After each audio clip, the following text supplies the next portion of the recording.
antara kata UMNO dan kata bersatu. Presiden UMNO Datuk Seri Ahmad Zahid Hamidi sekali lagi mengulangi kenyataannya bahawa parti itu tidak akan menerima bersatu. Kata Ahmad Zahid, UMNO tidak pernah memadamkan agenda penyatuan ummah kerana menurut beliau ia menjadi asas kestabilan politik tanah air.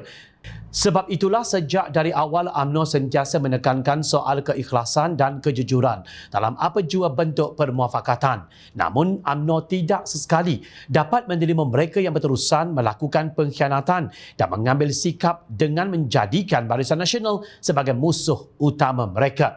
Dan berkata demikian sebagai mengulas pertemuannya dengan Presiden PAS Tan Sri Abdul Hadi Awang di kediamannya pada 17 September lalu. Justru, ujar Ahmad Zahid, sebarang usaha memulihkan muafakat nasional atau apa jua bentuk pemuafakatan dan kerjasama mestilah kembali berpandukan kepada prinsip dan juga semangat piagam asal sebagaimana yang pernah dimeterai dan disepakati. Beliau nampaknya menolak sebarang perbincangan tidak rasmi PAS dengan pemimpin UMNO yang tidak melibatkan dirinya.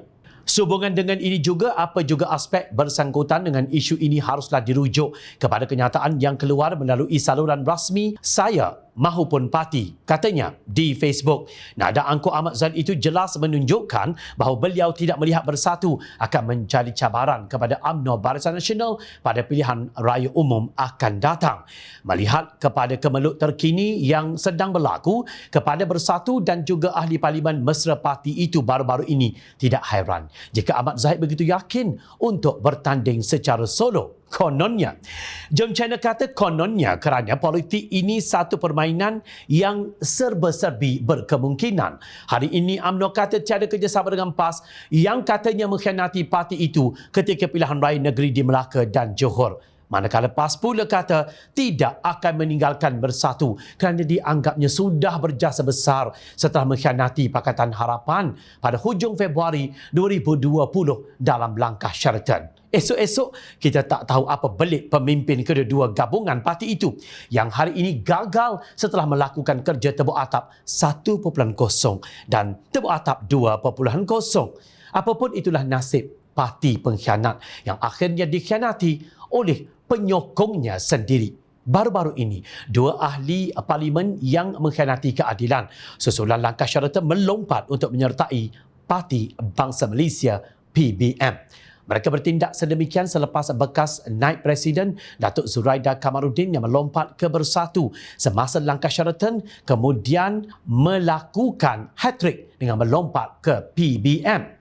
Kini Zuraida mengambil alih sebagai Presiden Parti yang dipenuhi katak politik itu daripada ahli parlimen Larry Seng. Nampaknya penyakit melompat Larry Seng sudah menjangkiti bersatu yang sebelum ini menternak begitu banyak katak politik daripada UMNO.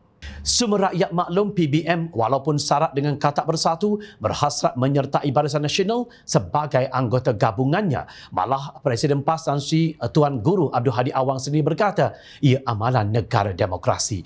Negara demokrasi boleh ikut mana-mana parti. Tak terjejas kita dapat sokongan rakyat bergantung kepada rakyat. Pemimpin boleh pergi dan boleh datang, ujarnya Harakah Daily 26 Mei lalu.